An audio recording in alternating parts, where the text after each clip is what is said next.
Alors, nous avons jusqu'ici parlé, dans le cadre de ce séminaire, de ce que sont ou de ce que doivent être ce qu'on pourrait appeler les figures marxistes de la politique, c'est-à-dire les figures de ce qui prend le tour d'une politique en acte, d'une politique effective. Et finalement, nous avons vu que des concepts, des mots comme parti, militant, conjoncture, masse, etc., disposent dans leur présence et dans leur connexion quelque chose qui nomme et éclaire ce que serait cette politique du point de vue de sa saisie en pensée.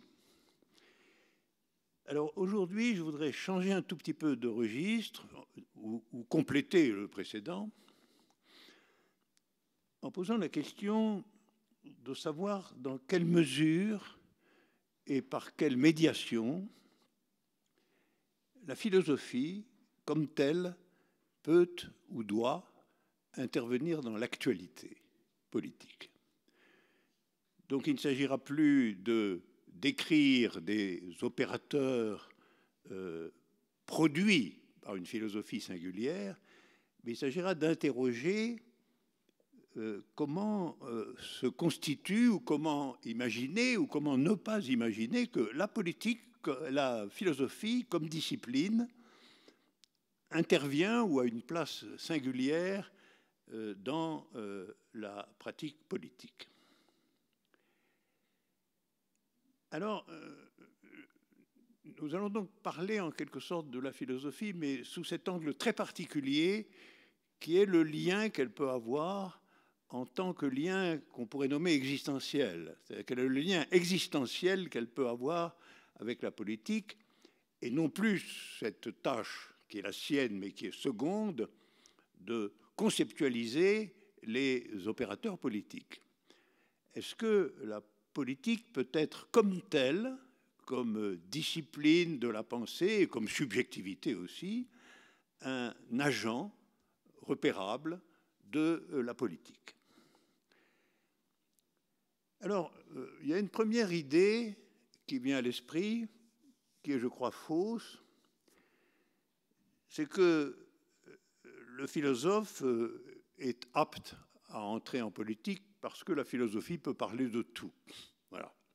Et si elle peut parler de tout, elle peut notamment parler de la politique, et parler de la politique, c'est toujours, dira-t-on, commencer à en faire.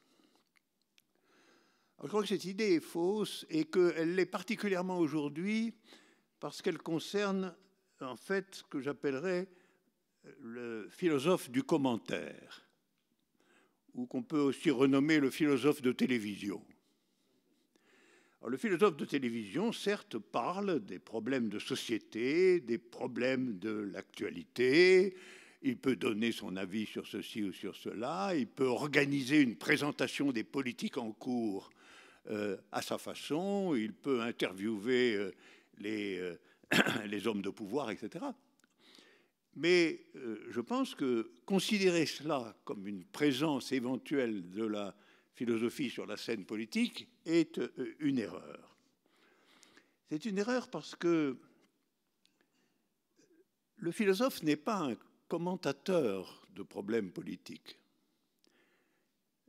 Le philosophe est un inventeur de problèmes. Et ça, dans toutes les catégories qui sont les siennes. On dirait la même chose si on se demandait en quel sens la philosophie intervient dans les sciences, par exemple. Ça ne nous conduira pas à dire que la philosophie est un acteur scientifique comme tel. Eh bien, pour la politique, c'est la même chose. Le philosophe n'est pas quelqu'un à qui la télévision peut tous les soirs demander son avis sur ce qui se passe. Ce n'est pas un journaliste de la politique au quotidien, et surtout un véritable philosophe dans tous les domaines, c'est quelqu'un qui décide lui-même de ce que sont les problèmes, quelqu'un qui propose de nouveaux problèmes, et non pas quelqu'un qui commente les problèmes extérieurs. Alors je dirais cela, la philosophie, en général, là, et évidemment aussi en politique, la philosophie, c'est ça d'abord depuis toujours. C'est-à-dire, en fait, l'invention de nouveaux problèmes. Et la conséquence, c'est que le philosophe intervient quand, dans une situation historique, politique, artistique, amoureuse, scientifique, certaines choses fonctionnent pour lui comme des signes. Les signes qu'il faudrait inventer un nouveau problème. Je dirais que, oui, le philosophe intervient quand il trouve dans l'actualité les signes qui indiquent la nécessité d'un nouveau problème, d'une nouvelle invention. Alors la question, si on retient cet énoncé, la question devient alors à quelles conditions, est une question un peu complexe et subtile, mais essentielle, à quelles conditions le philosophe trouve-t-il dans la situation les signes pour un nouveau problème, pour une nouvelle pensée. C'est sur ce point que je voudrais introduire notre soirée. Je voudrais au fond me demander, y compris devant vous, qu'est-ce que c'est qu'une situation qui est réellement une situation pour la philosophie? Qu'est-ce que c'est qu'une situation pour la pensée philosophique? Renversant ainsi, si vous voulez, la nature du problème. On suppose qu'il y a une situation, on se demande si le philosophe peut y intervenir. Je renverse cette relation en me demandant qu'est-ce que c'est qu'une situation pour la pensée philosophique, c'est-à-dire une situation qui s'expose à la pensée philosophique ou qui, pourrait-on dire, demande la philosophie. Alors, on introduit ainsi la catégorie de situation pré-philosophique ou situation pour la philosophie, et je vais vous proposer, les reprenant d'ailleurs d'un autre travail, je vais vous proposer trois exemples de situations qui s'avèrent philosophiques, et pour faire comprendre un peu de quoi il s'agit. Alors le premier exemple, il est déjà, si je puis dire, philosophiquement formaté. Vous le trouverez dans le Gorgias de Platon. Cette situation, c'est la rencontre extrêmement brutale entre Socrate, le philosophe, et Calliclès, le sophiste. Et cette rencontre crée une situation philosophique que, d'ailleurs, Platon organise de façon tout à fait théâtrale. Alors demandons-nous pourquoi cette rencontre, comme telle, crée une situation philosophique. Eh bien, c'est tout à fait évident. C'est parce que la pensée de Socrate et la pensée de Calliclès n'ont aucune mesure commune. C'est donc en un certain sens, par le biais d'une absence de communauté, là, entre un point de vue et un autre, que la philosophie trouve une situation qu'elle est tenue de traiter. En l'occurrence, la situation de deux pensées étrangères l'une à l'autre, si bien que la discussion entre Calliclès et Socrate est écrite par Platon de façon à nous faire saisir, à nous faire comprendre de façon sensible ce que c'est que deux pensées qui restent incommensurables.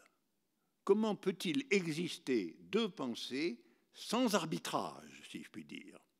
Deux pensées qui sont aussi incommensurables que le sont le côté du carré et sa diagonale. Je cite cet exemple parce que Platon en fait par ailleurs usage dans le Ménon.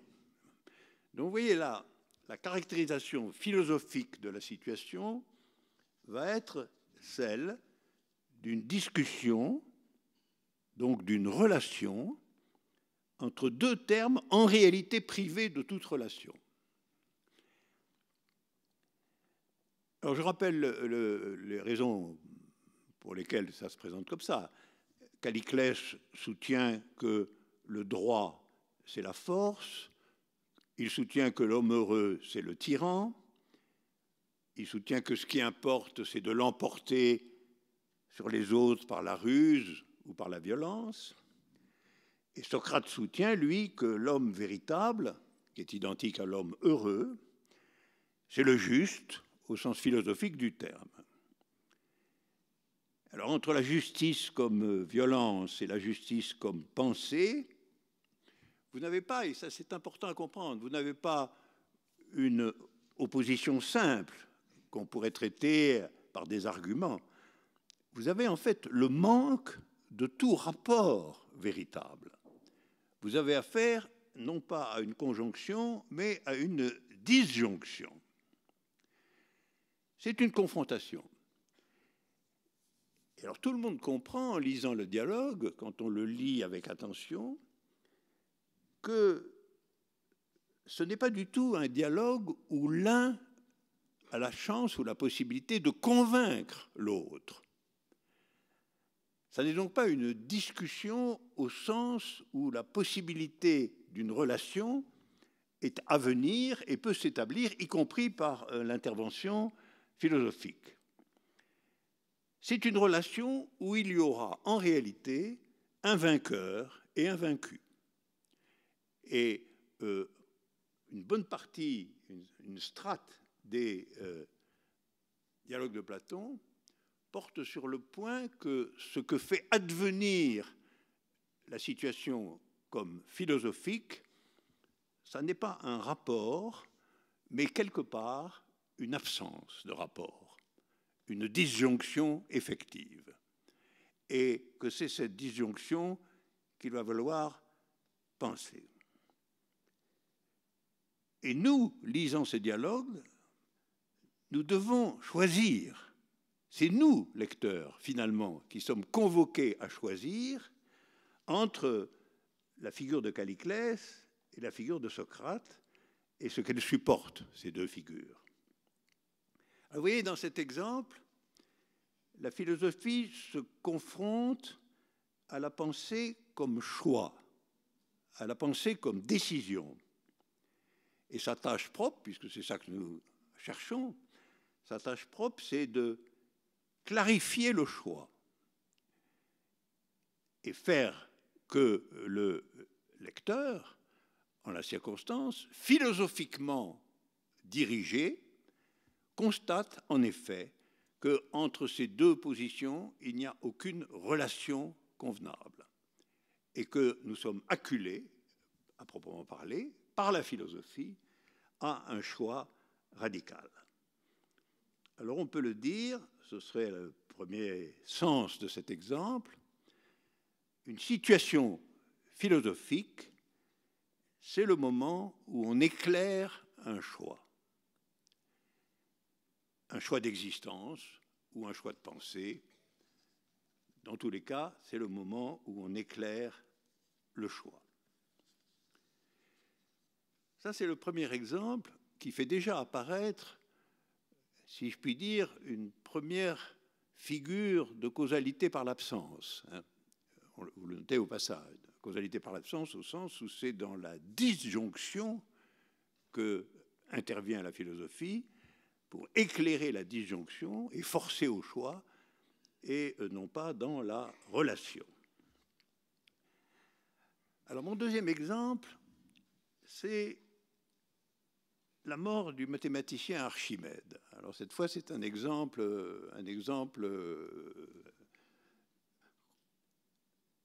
historique.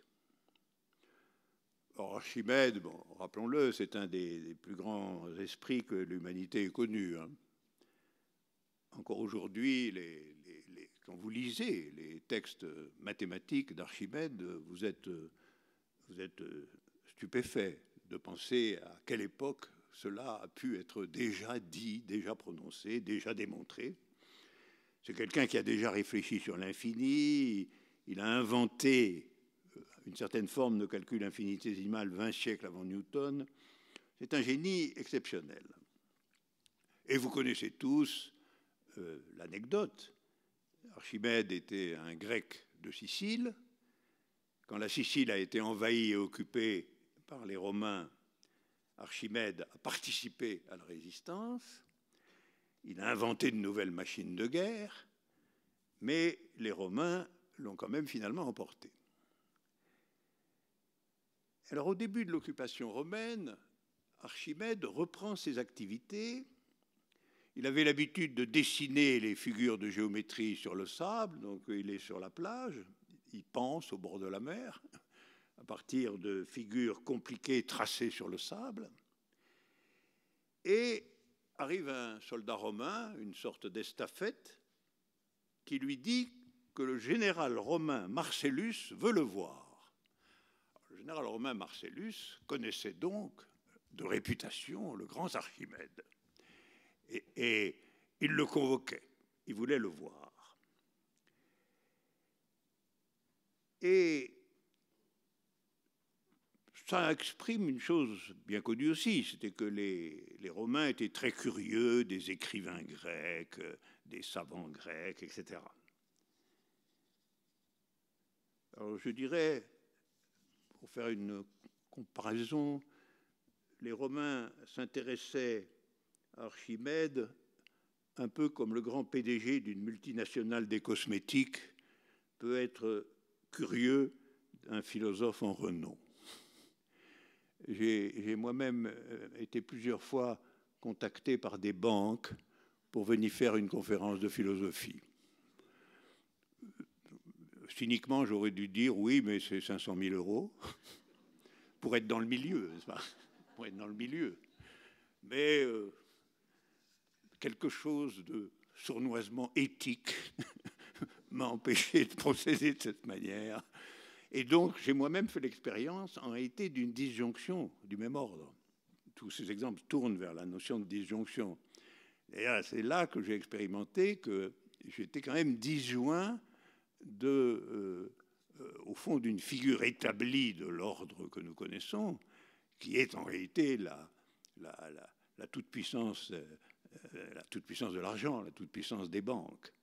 Donc c'était ça le point manquant pour que cette formidable rencontre entre ma philosophie et les banques se fasse dans des conditions normales. Voilà. C'est un peu dans cet état d'esprit que je pense que le général Marcellus veut voir Archimède. Et ça m'a beaucoup intéressé parce que, comme vous allez le voir, et comme vous le savez d'ailleurs peut-être déjà, Archimède va naturellement faire comme moi, hein, c'est-à-dire il va refuser sournoisement de voir Marcellus. Je ne crois pas que le général Marcellus était ferré en philosophie ou en mathématiques, mais il voulait voir à quoi ressemble un résistant comme Archimède. D'où l'estafette sur la plage. Mais Archimède ne bouge pas. Le soldat romain, qui ne devait, à mon avis, pas non plus s'intéresser beaucoup aux mathématiques, ne comprend pas qu'on néglige un ordre du général Marcellus. Archimède, dit-il, le général veut te voir. Archimède lève un peu les yeux et dit au soldat, « Laisse-moi finir ma démonstration. » Et le soldat, « Mais Marcellus veut te voir. Qu'est-ce que tu me racontes avec cette histoire de démonstration ?» Et Archimède recommence ses calculs sans répondre. Et au bout d'un certain temps, absolument furieux, le soldat tire son épée et le frappe, et Archimède tombe mort. Son corps efface sur le sable la figure géométrique. Alors pourquoi cette histoire très connue est à mes yeux une situation philosophique? C'est parce qu'elle montre ceci, qui est très important, aujourd'hui aussi. Entre le droit de l'État, les droits de l'État et la pensée créatrice, surtout d'ailleurs les pensées pures, en l'occurrence incarnées par les mathématiques d'Archimède, il n'y a pas de commune mesure en réalité. C'est ce que raconte l'histoire terrible. Il n'y a pas de commune mesure entre le droit de l'État et la pensée créatrice. Il n'y a pas de discussion véritable. En définitive, le pouvoir, c'est la violence et la corruption, alors que la pensée créatrice ne connaît aucune autre contrainte que ses règles immanentes. Une injonction ne peut pas venir du dehors du processus de pensée dans cette circonstance. Alors Archimède, dans la loi de sa pensée, reste en dehors de l'action du pouvoir. Ce n'est même pas qu'il prenne conscience de le nier ou de le refuser, ce n'est même pas une révolte, c'est une indifférence. C'est une indifférence. Et le temps propre de la démonstration, dans lequel il se trouve, ne peut intégrer absolument pas les urgences et les convocations des militaires vainqueurs. Et c'est pourquoi finalement la violence va s'exercer, attestant qu'il n'y a aucune mesure commune, pas de chronologie commune entre le pouvoir d'un côté et les vérités comme création de l'autre. Je voudrais rappeler au passage, mais c'est une anecdote agressive, qu'à la fin de la dernière guerre mondiale, au moment de l'occupation des faubourgs de Vienne par l'armée américaine, un GI a tué, sans le connaître ni le reconnaître, le plus grand génie musical du moment, Anton Webern, créateur avec Schoenberg des structures musicales contemporaines à Total. Ça m'a toujours saisi qu'ait pu se répéter ainsi dans les faubourgs de Vienne quelque chose qui ressemblait si fort tout de même à l'affaire mythique du soldat de Marcellus et de Archimède, le grand créateur de la science.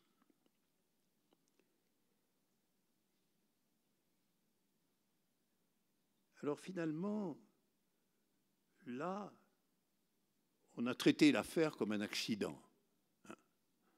Un accident affreux, mais un accident. Le soldat américain ne connaissait rien de ce Webern, et Webern s'était montré imprudent. Enfin bon. Mais la situation est typiquement une sorte de situation philosophique accidentelle du même type, c'est-à-dire par l'évidence qu'elle met en scène du non-rapport entre celui qui est en train de penser pour son propre compte et l'exécutant des pouvoirs de l'État. Alors on peut dire, si on catégorise ça, on dira ceci, on dira, entre le pouvoir et les vérités, il y a toujours une distance. C'est la distance entre Marcellus et Archimède. C'est une distance que le représentant obtus du pouvoir est hors d'état de franchir. Alors la philosophie, cette fois quelle peut être sa mission, la philosophie a pour mission d'éclairer cette distance.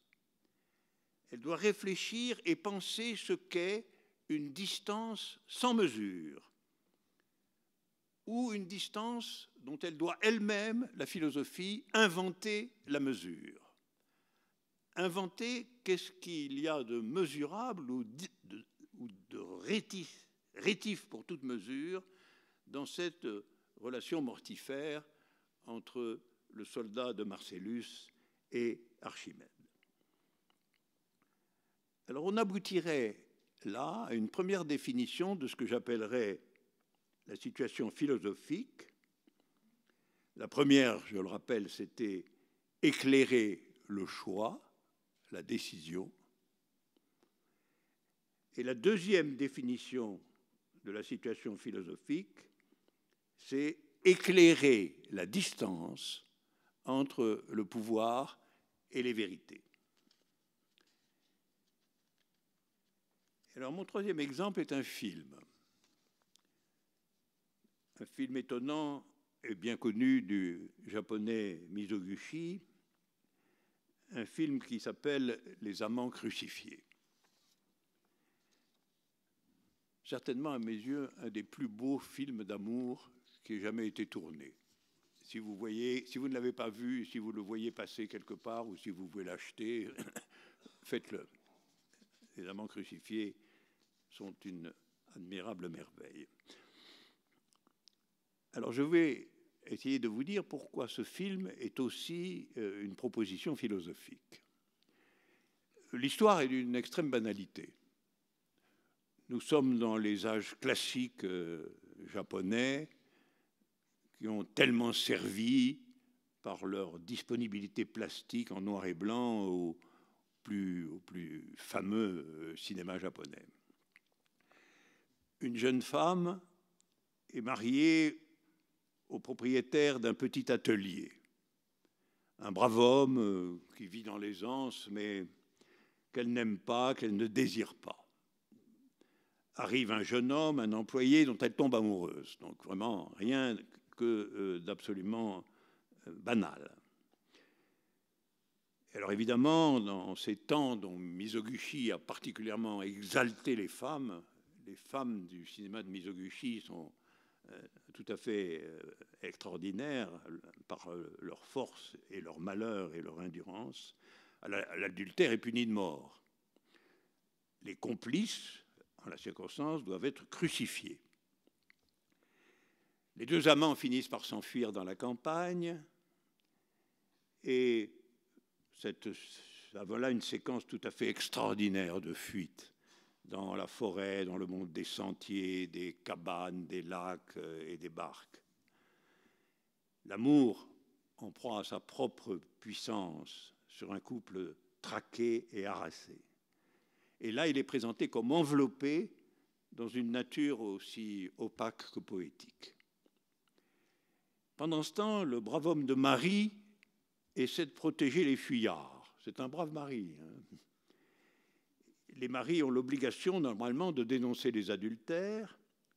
Il leur en cuit d'être à leur tour complices. Pourtant, le mari, et c'est bien la preuve qu'il aime profondément sa femme, essaie de gagner du temps. Il prétend que sa femme est partie en province chez des parents. Un brave mari, vraiment. Un très beau personnage du film, d'ailleurs. Mais les amants sont quand même dénoncés et capturés, et on les emmène au supplice.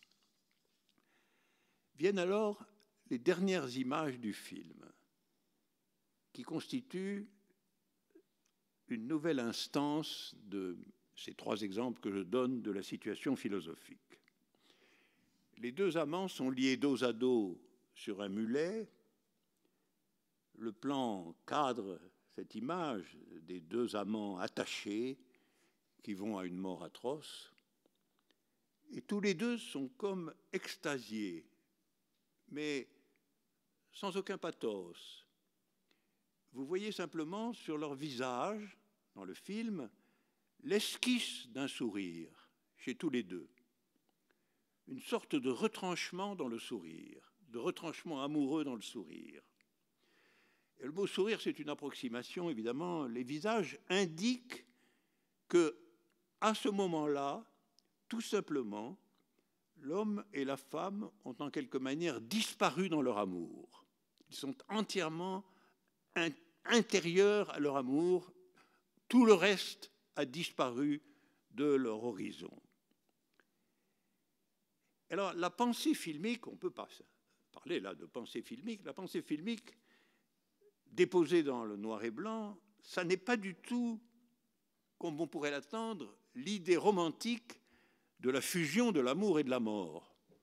Parce que des grands amours puissent se solder par une grande mort est un thème romantique absolument traditionnel. Mais ce n'est pas du tout ça que le film de Mizoguchi traduit. Les amants crucifiés, ces amants crucifiés, n'ont jamais décidé mourir. Ils ne vont rien céder à leur propre mort. Le plan dit au contraire, ce plan des deux visages, ce plan dit l'amour, c'est ce qui résiste à la mort. Et non pas du tout ce qui conduit, produit ou invente une mort.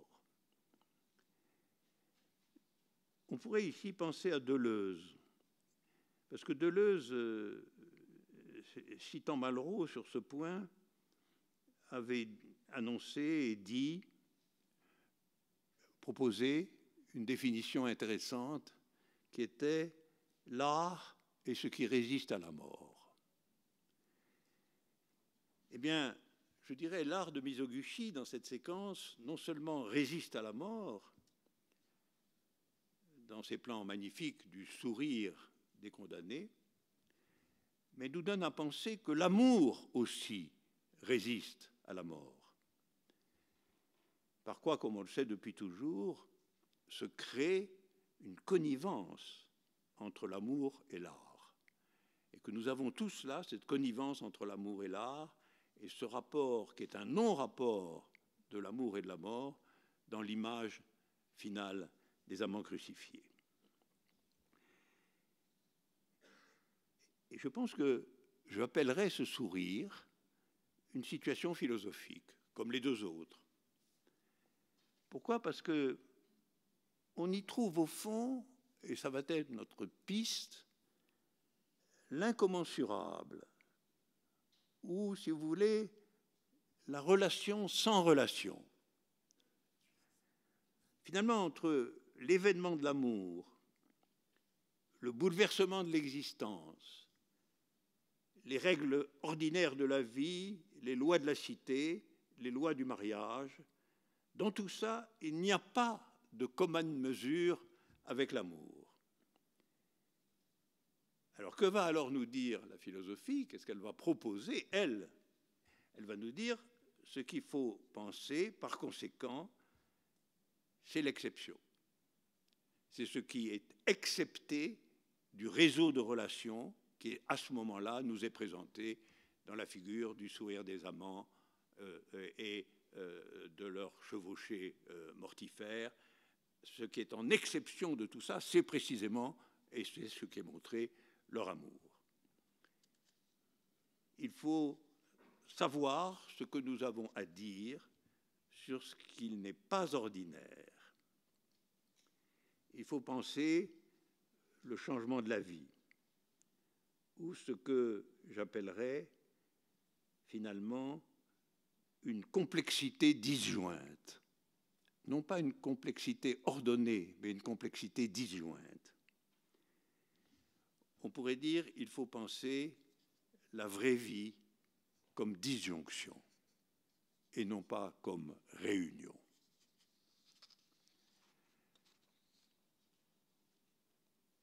À partir de là, nous pouvons, je crois, résumer les tâches de la philosophie par rapport aux situations, qui est notre problème de départ. Premièrement, éclairer les choix fondamentaux de la pensée. Et ce choix est toujours, en dernière instance, comme aurait dit Althusser, qui aime beaucoup cette expression, en dernière instance, et qui me l'a finalement filé comme tic. C'est ça, être un disciple. C'est avoir l'éthique pertinent. Alors, en dernière instance, il faut éclairer les choix entre ce qui est intéressé et ce qui est désintéressé.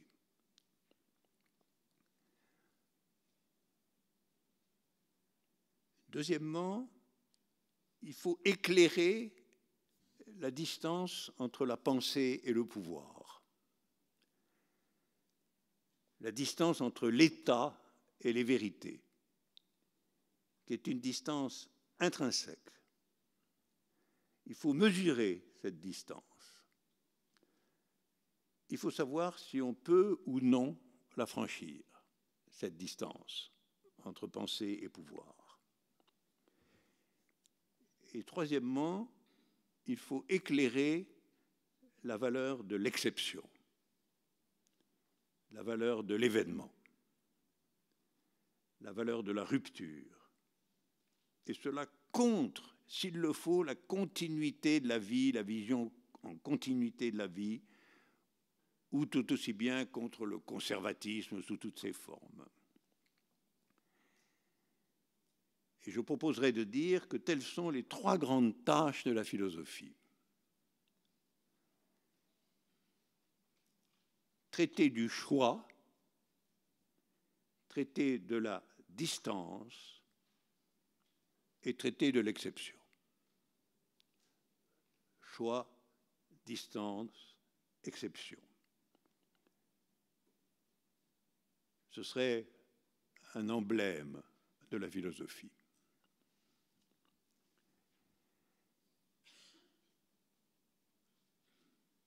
Alors, plus largement, en partant de ce point, on dira que la philosophie, confrontée aux circonstances, comme tout le monde, cherche le lien des trois types de situations.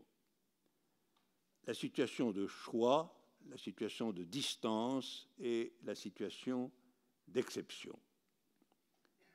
On pourrait définir la philosophie, quelles que soient ses sinuosités extraordinaires, le côté extrêmement serpentin de la philosophie, on pourrait dire que c'est là réellement, on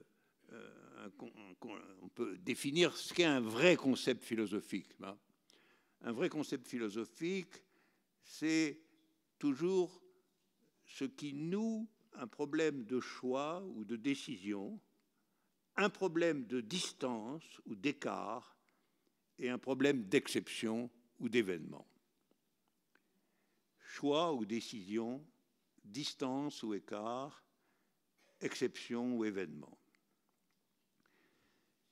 Et je pense que les concepts philosophiques les plus profonds nous disent quelque chose de ce genre. Si vous voulez que votre vie ait du sens, il faut que vous acceptiez l'événement, premier impératif, que vous restiez à distance du pouvoir, deuxième impératif, et que vous soyez toujours ferme dans vos décisions. Donc la philosophie doit, par ce triple impératif, traverser le triptyque, finalement, initial, du choix, de la distance et de l'exception. Et si on la comprend ainsi, la philosophie est réellement, non pas une intéressante discipline académique, mais ce qui, virtuellement, aide à changer l'existence.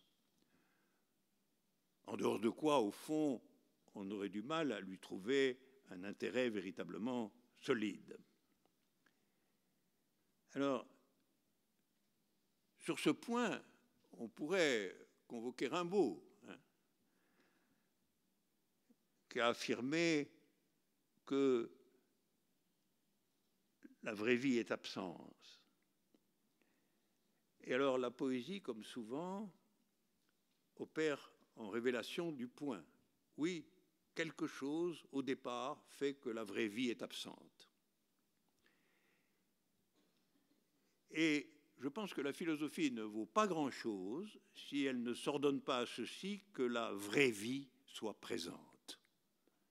Ce serait peut-être sa formule la plus générale.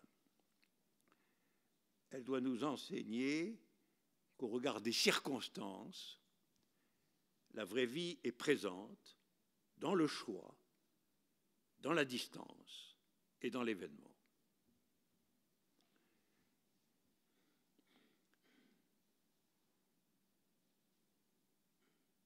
Alors, ce qui a uni nos trois exemples, en dehors de ce type de conclusion systémique, c'est que tous les trois, en tout cas, se fondent sur une relation entre des termes hétérogènes, si on regarde bien. Calliclès et Socrate, pour le premier exemple, le soldat romain et Archimède, pour le deuxième exemple, les amants crucifiés et la société, dans le troisième exemple. Alors, je pense que pour nous rapprocher de la question de savoir si la philosophie peut être active, si elle peut être un rapport au réel absolument singulier, mais absolument efficace, au fond, on dirait que le rapport philosophique à la situation, alors une situation quelconque, c'est une mise en scène de la relation, qui est une histoire qu'on nous raconte. On nous raconte la discussion entre Calliclès et Socrate, on nous raconte le meurtre d'Archimède, on nous raconte l'histoire des amants crucifiés, et le point de départ est donc toujours une relation, on nous raconte une relation. Mais le récit établit que cette relation, en fait, n'est pas une relation. J'ai insisté sur ce point dans l'analyse des trois exemples. Que cette relation est en un certain sens justement une négation de la relation. Calliclès ne comprend rien à ce que dit Socrate. Ce n'est même pas qu'il discute avec lui à proprement parler, si on suit le dialogue, c'est que littéralement, il ne porte aucun intérêt et ne comprend rien à ce que dit Socrate. Le soldat romain ne connaît pas, ne sait rien et n'a aucun rapport avec ce que fait Archimède. Et la joie des amants crucifiés, cette joie presque illisible et en même temps radicale, est étrangère aux toutes les mesures prises par le pouvoir d'État.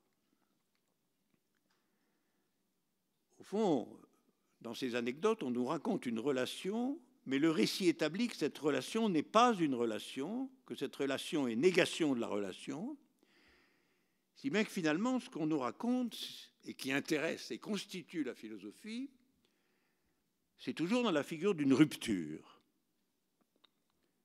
La rupture du lien naturel et social établi. Et bien sûr, pour nous raconter une rupture, il faut aussi raconter une relation. Puisque toute rupture est précisément quelque chose comme une scission ou une rupture de la relation. Mais finalement, le récit, lui, est le récit d'une rupture. Et cette rupture nous enjoint de choisir. Entre Calliclès et Socrate, il faudra choisir. Même si nous n'avons pas l'intention, nous serons en quelque sorte contraints au choix. Il faudra rompre absolument avec l'un des deux. Et si vous êtes du côté d'Archimède, vous ne pourrez plus être du côté de Marcellus. C'est totalement impossible. Et si jusqu'au bout, vous voyagez avec les amants crucifiés, vous ne serez plus jamais du côté de la règle étatique qui prétend s'imposer aux amours. On peut donc dire que la philosophie est pensée non de ce qui est, mais de ce qui n'est pas ce qui est. Dans les trois exemples, c'est de cela qu'il s'agit. Non de ce qui est, mais de ce qui n'est pas ce qui est. Elle est une pensée non des contrats, mais des ruptures de contrats. la philosophie s'intéresse aux relations qui, regardées de près, ne sont pas des relations. Et c'est ainsi que j'interprète Platon lorsqu'il disait que la philosophie est un éveil. Parce qu'il savait parfaitement, Platon, que l'éveil suppose une très complexe rupture avec le sommeil. Et au fond, déjà pour Platon et pour toujours, on peut saisir la philosophie comme étant la pensée, ou la tentative de penser, soyons modestes, la tentative de penser de ce qui fait rupture avec le sommeil de la pensée. En prenant au pied de la lettre la formule de Platon, selon laquelle la philosophie est un éveil. Éveil pris ici comme une sortie difficile du sommeil.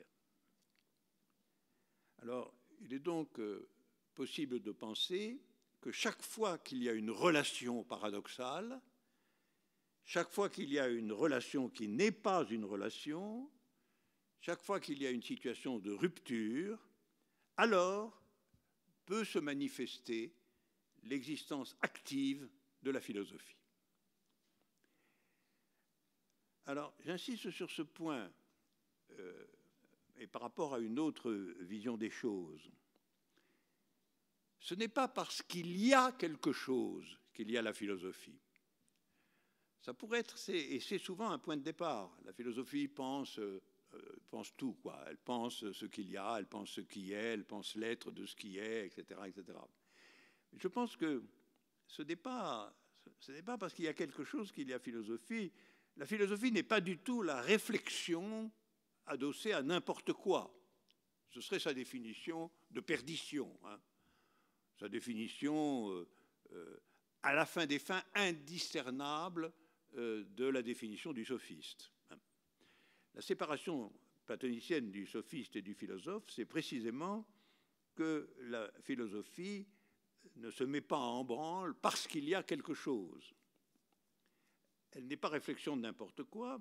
Je dirais, il y a philosophie, il peut y avoir philosophie parce qu'il y a des relations paradoxales, parce qu'il y a des ruptures, parce qu'il y a des décisions, des distances et finalement des événements.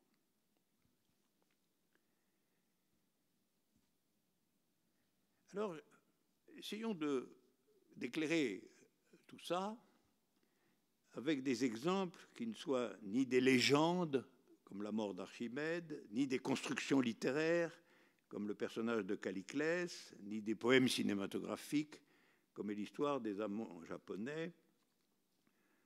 Prenons de bons et simples exemples contemporains. Alors, un exemple tout à fait contemporain, vous allez voir, est très simple. C'est la raison pour laquelle les philosophes n'ont, à mon avis, en général, rien à dire d'intéressant par rapport aux choix électoraux. Voilà. On revient au temps moderne, et même aux urgences du temps moderne. Je considère ici la situation ordinaire du parlementarisme régulier, n'est-ce pas ? Lorsque vous avez des choix électoraux dans le parlementarisme régulier, vous n'avez en vérité aucun des critères que je viens de donner qui justifie et légitime l'intervention de la philosophie. Je ne dis pas qu'il ne faut pas s'intéresser à ces situations, je dis seulement qu'on ne peut pas s'y intéresser de façon philosophique. Quand le philosophe donne son avis là-dessus, il est un citoyen ordinaire, tout simplement. Et donc, il ne donne pas son avis dans une véritable consistance philosophique. Alors, pourquoi c'est comme ça ? Eh bien, fondamentalement, parce que dans le parlementarisme régulier ordinaire, un point tout à fait essentiel, c'est que la majorité et l'opposition ont précisément une mesure commune. Ils sont commensurables. Et ils sont même commensurables de la façon la plus simple, à savoir par la façon numérique. Il y en a un qui a fait plus que l'autre. Voilà. Et c'est en réalité la seule règle, que l'un fasse plus que l'autre, et c'est celui-là qui a été choisi. Il y a, de façon absolument nécessaire, mesure commune, acceptation d'une mesure commune entre l'opposition et la majorité. Il y a acceptation commune d'une mesure commune. Et si vous n'avez pas la relation, si vous n'avez pas dans cette affaire, comme je viens de traverser les exemples pour vous le dire, si vous n'avez pas dans cette affaire la relation qui n'est pas une relation, si vous n'avez pas la relation paradoxale, vous avez en réalité de simples différences qui constituent un rapport régulier, un rapport normé, qui est le rapport entre la majorité et l'opposition. Un jour ou l'autre, un des termes remplacera l'autre et viendra à sa place. Alors pour que ce soit comme ça, pour que ça fonctionne tout ça, il faut indubitablement qu'il y ait une mesure commune. Si vous n'aviez pas du tout de mesure commune, vous ne pourriez pas substituer l'un à l'autre des deux termes. Et donc les termes sont commensurables, et en tant qu'ils sont commensurables, vous n'avez pas la situation d'exception relationnelle. Et deuxièmement, vous n'avez pas un choix réellement radical. La décision électorale, c'est une décision, en fin de compte, dans la nuance, dans la petite différence. Ce qui l'illustre particulièrement, c'est qu'une élection est généralement décidée par le petit groupe des hésitants, c'est-à-dire de ceux qui sont tentés de ne pas choisir, ceux qui n'ont pas une opinion faite d'avance et qui restera stable. Évidemment, les gens qui ont un engagement ferme constituent des blocs fixes, et puis il y a un petit groupe de gens au centre, comme on dit, qui vont tantôt dans un sens, tantôt dans l'autre, et vous comprenez bien qu'une décision finalement prise par des gens dont la caractéristique principale est l'hésitation est une décision très particulière.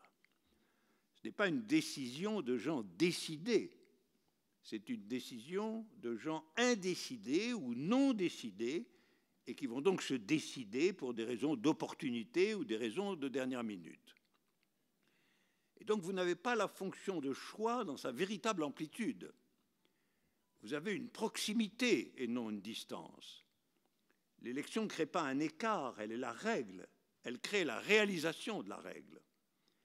Et enfin, vous n'avez pas l'hypothèse d'un événement véritable, vous n'avez pas le sentiment de l'exception, puisque vous êtes au contraire dans le sentiment de l'institution, du fonctionnement régulier des institutions, qu'on appelle, par un emploi du mot tout à fait particulier, qu'on appelle la démocratie. Or, évidemment, entre institution et exception, vous avez une tension fondamentale. Et donc la question des élections, pour le philosophe, c'est typiquement une question d'opinion. C'est-à-dire qu'on n'est ni dans l'incommensurable, ni dans le choix radical, ni dans la distance, ni dans l'exception.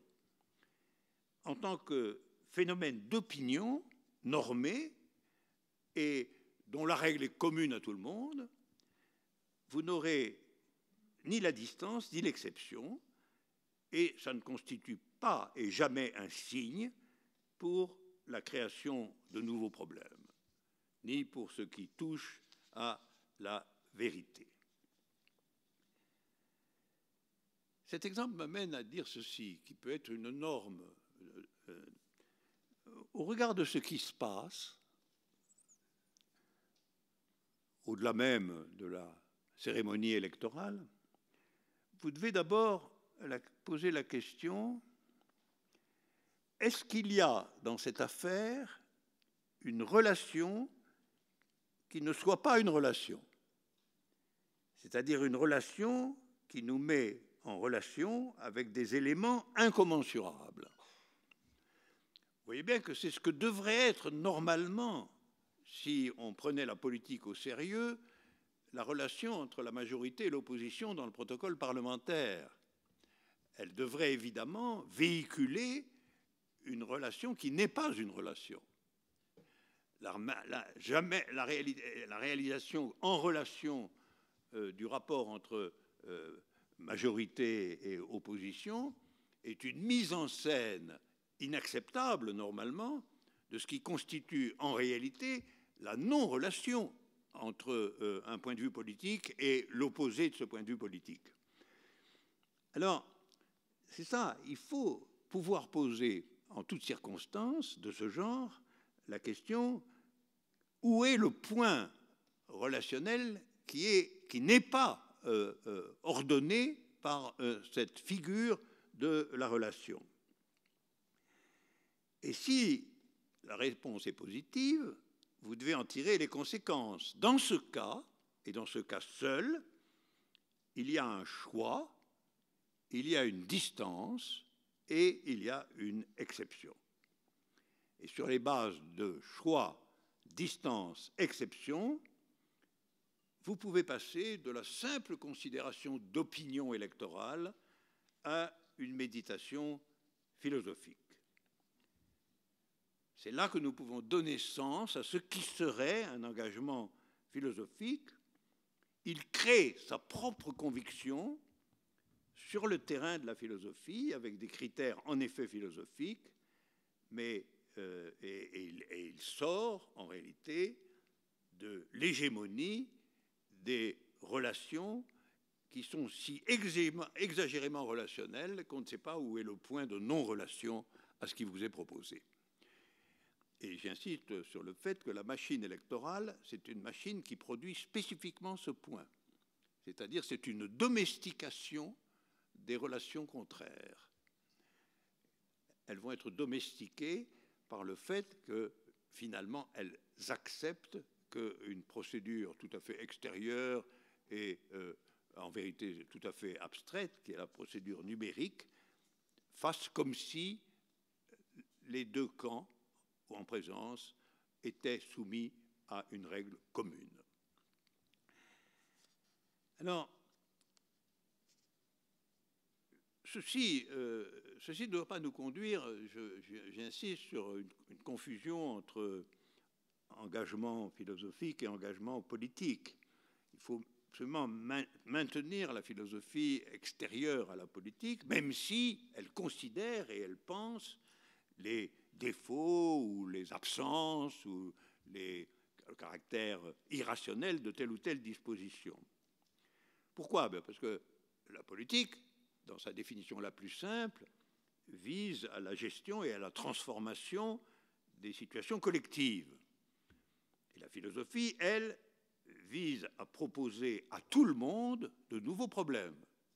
Elle veut faire naître, dans la totalité de sa circulation, une nouvelle problématique. Et cette proposition concernant les nouveaux problèmes philosophiques, c'est évidemment une toute autre méthode, une toute autre forme de jugement que le militantisme politique direct.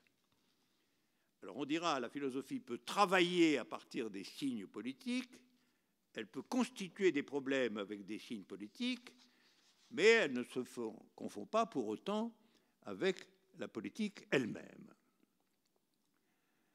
Alors on peut très bien imaginer en conséquence qu'à un moment donné, des circonstances soient très importantes pour la politique, mais ne le soient pas du tout pour la philosophie et inversement.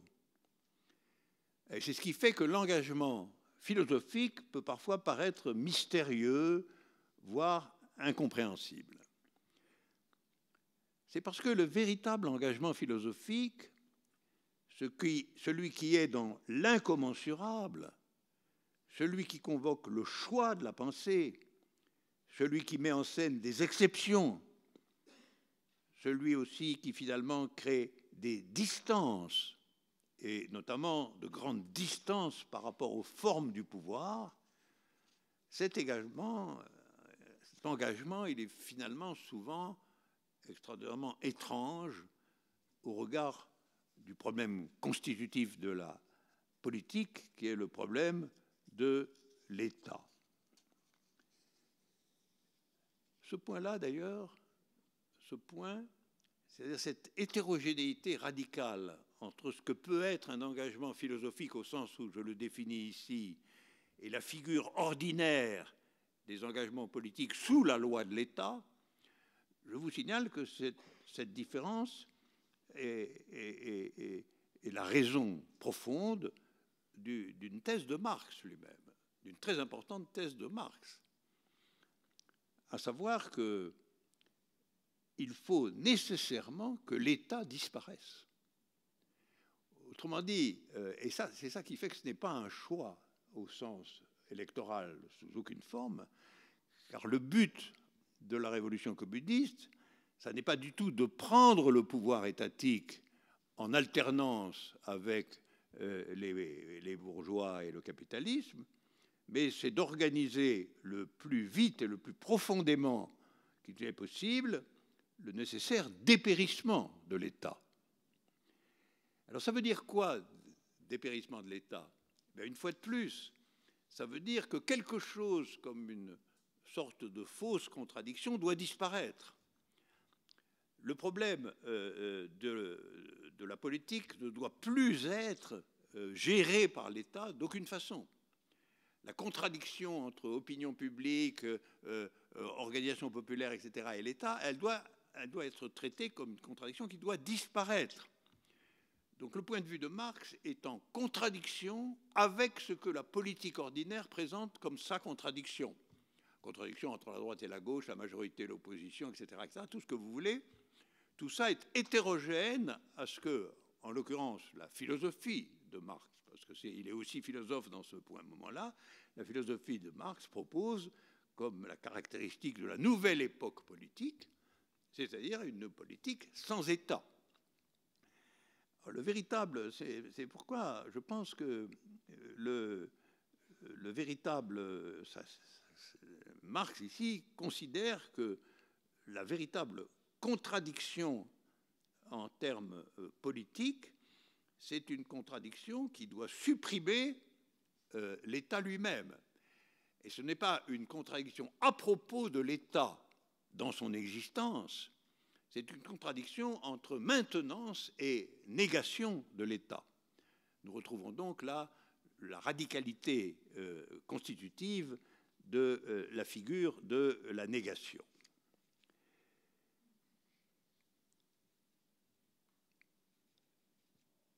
Alors, sur tous ces points, je renverrai aussi à un texte de Platon. Un texte tout à fait intéressant sur ce point et un peu, qui est un peu dans la figure d'un symptôme. C'est un texte que vous trouverez à la toute fin du livre 9 de la République. Et à la fin du livre 9 de la République, Socrate discute comme d'habitude avec des jeunes gens, et on est au livre 9, si je puis dire, donc l'essentiel a été dit, c'est vers la fin du dialogue, et les jeunes gens lui disent, en gros, toute cette histoire que tu nous as racontée sur la nouvelle politique, parce que c'était ça la proposition politique de Platon comme nouvelle proposition, tout ça, finalement, c'est bien joli, mais ça ne se réalisera jamais nulle part. Donc, Platon intègre l'objection qui, après, lui a été constamment faite, que tout ce qu'il racontait était une utopie. En fait, à l'intérieur même de la République, on trouve l'expression de cette réaction, c'est une utopie, tout simplement dans le dialogue lui-même, sous la forme des jeunes. Et ils lui disent, ça ne se réalisera jamais, ta République, on ne la verra jamais nulle part. Et alors Socrate répond de façon très énigmatique, à vrai dire. Il répond exactement ceci, on la verra sans doute, mais ailleurs que dans notre patrie. On la verra sans doute, mais ailleurs que dans notre patrie. C'est une très étrange réponse, à vrai dire. Et on peut méditer cette réponse qui est à la fois interrogative et qui crée une espèce de déplacement du problème au sens strict, c'est-à-dire peut-être ailleurs, peut-être ailleurs. Alors, il dit au fond, cela aura lieu à l'étranger, ça aura quelque chose d'étranger. Et ça, dans un autre pays. C'est-à-dire que le changement de politique va en fait, c'est ça qui est dit dans cette métaphore, le changement de politique va en fait changer de pays, changer le pays. Et donc, on ne peut pas donner un exemple dans un pays qui ressemblerait ou qui serait un pays au sens où nous entendons ce que c'est qu'un pays. Si ma politique triomphe, le pays deviendra méconnaissable et ne pourra plus être identifié comme un pays au sens ordinaire du terme. Et donc, si on le voit, où qu'on le voit, ce sera ailleurs que dans ce qui est actuellement notre pays. C'est très important à comprendre, parce qu'au fond, je pense et j'expérimente que le véritable engagement philosophique dont nous parlons ici, dans les situations, je pense qu'il crée toujours une étrangeté. Et que le pays qui n'est pas le nôtre, le pays qui est un pays étranger, est ici une sorte de métaphore sur ce point. Il est étranger en un sens général. Alors je dirais, cet engagement philosophique, s'il n'a pas cette étrangeté, s'il n'est pas dans ce paradoxe de pouvoir dire tout ce que je vous ai raconté, ça ne sera pas dans notre pays tel qu'il est, c'est un engagement qui n'est pas réductible à un engagement idéologique, qui n'est pas réductible à un engagement de citoyen. C'est un engagement marqué par ce qu'on pourrait appeler son étrangeté interne. C'est-à-dire la politique proposée par Platon dans la République est une politique qui n'est même pas formulable comme négation ou opposition aux politiques dominantes, mais comme étrangère aux politiques dominantes. Et lorsque acculé, on lui dit mais si c'est étranger aux politiques dominantes, ça se passe où? On répond nécessairement à l'étranger, voilà, dans un pays étranger, puisque sinon l'exécution de notre politique constituera elle-même un pays complètement étranger à ce qui existe actuellement. Alors ceci me fait penser, au-delà de Platon ou après Platon, à un moment d'un poème que j'aime beaucoup, un poème du poète français Saint-John Perse, un grand poème qui s'appelle Anabase. Lisez Anabase, c'est très stimulant. C'est un poème épique, et dans ce poème, à la fin de la section 5 du poème, vous trouvez ceci. L'étranger, tout habillé de ses pensées nouvelles, se fait encore des partisans dans les voies du silence. Ça, je pense que c'est une définition de l'engagement philosophique, recouvert ici par le poème. Étranger, habillé de ses pensées nouvelles, partisan dans les voies du silence. Cette triple détermination, c'est, à mon avis, quelque chose qui pourrait s'appliquer à la renaissance, par exemple, d'une politique communiste.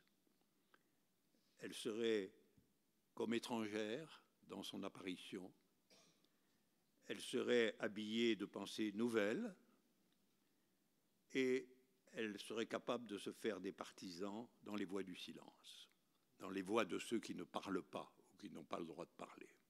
Voilà.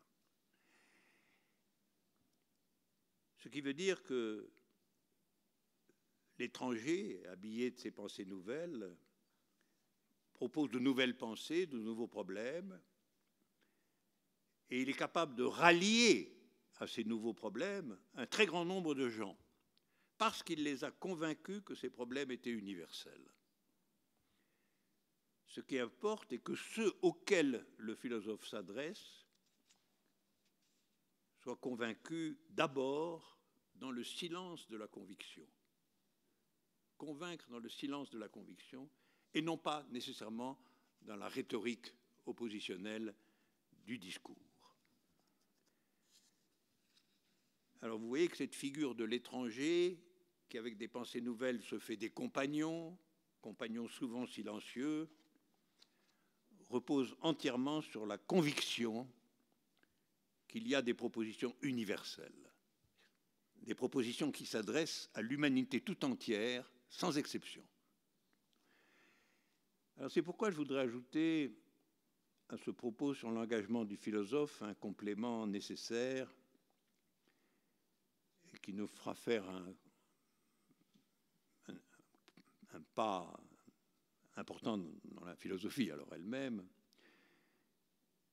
qui serait une théorie de l'universalité. Au fond, quand Platon dit « vous ne le verrez pas dans notre pays, mais dans un autre », il veut dire qu'à supposer même que nous n'en ayons pas ici l'expérience, nous l'aurons de toute manière parce qu'elle est universelle. C'est comme ça qu'il faut interpréter cette métaphore. Au fond, le philosophe s'engage au regard d'une situation paradoxale au nom de principes universels. Mais qu'est-ce au juste que cette universalité? Avant de vous le dire, je vais quand même regarder l'heure. Quelqu'un me la donne? Combien? 21h20. 21h20?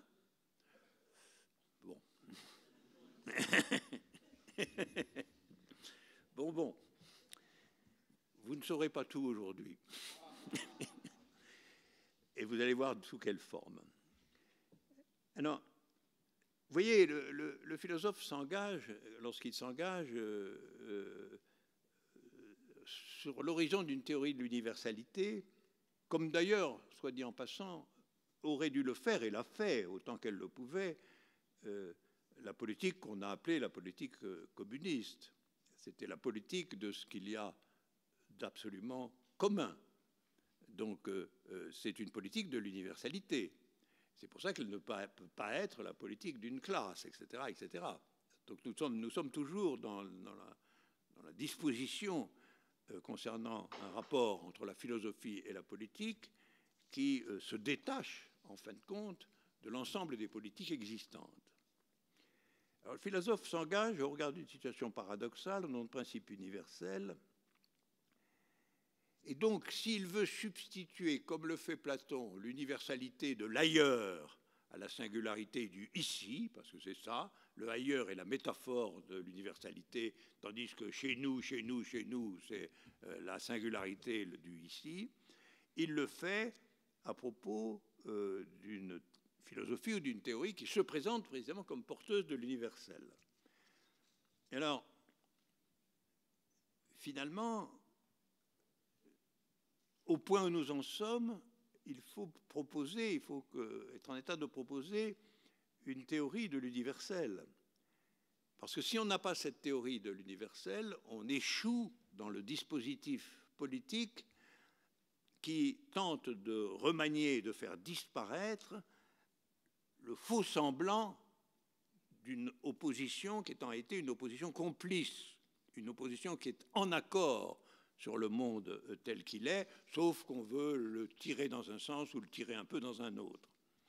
C'est-à-dire l'universalité, c'est l'universalité politique, c'est ce qui est incompatible avec le protocole parlementaire et avec beaucoup d'autres choses. Et alors, il faudrait donc avoir disposé ici d'une théorie de l'universalité mais ce que je vais faire, mais l'universalité est définie en 8 thèses qui nous amèneraient au-delà du raisonnable de l'heure. Et je vais donc simplement vous dicter, là, les 10 thèses. Vous pouvez les appeler thèses sur l'universel. Et donc, ce sont 10 énoncés, 10 définitions, 8 définitions. Alors, thèse 1, l'élément propre de l'universel est la pensée.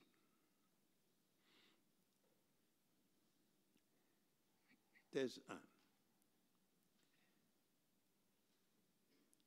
Thèse 2, tout universel est singulier ou est une singularité. Je redis, tout universel est singulier ou est une singularité.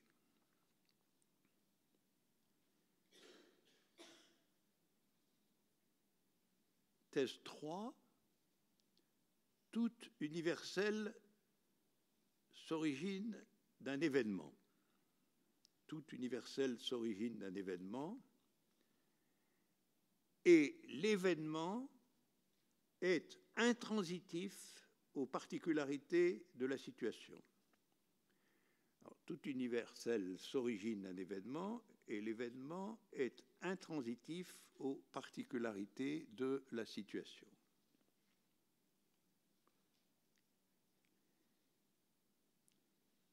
Thèse 4.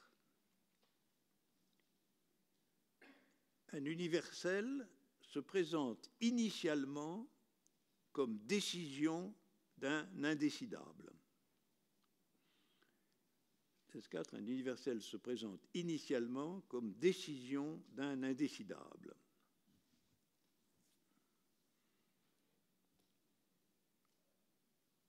Thèse 5. L'universel est de structure implicative.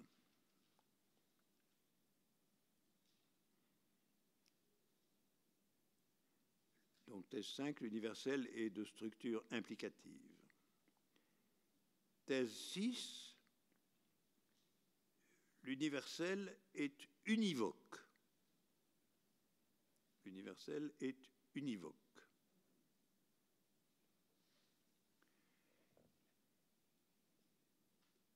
Thèse 7, toute singularité universelle est inachevable ou ouverte. Thèse 7, toute singularité universelle est inachevable ou ouverte.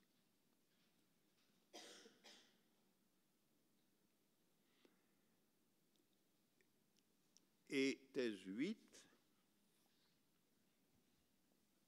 l'universalité n'est rien d'autre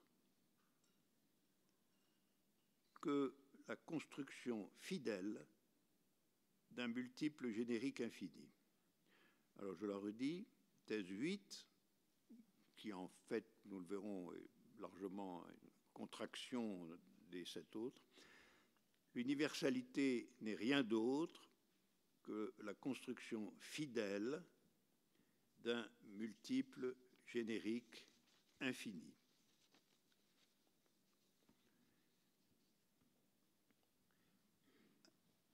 Alors, comprenons donc que le système de ces 8 thèses caractérise l'élément propre de l'universel comme étant, en dernier ressort, ce à travers quoi ou par quoi la philosophie, entre autres choses, peut avoir ou entrer en relation avec la politique.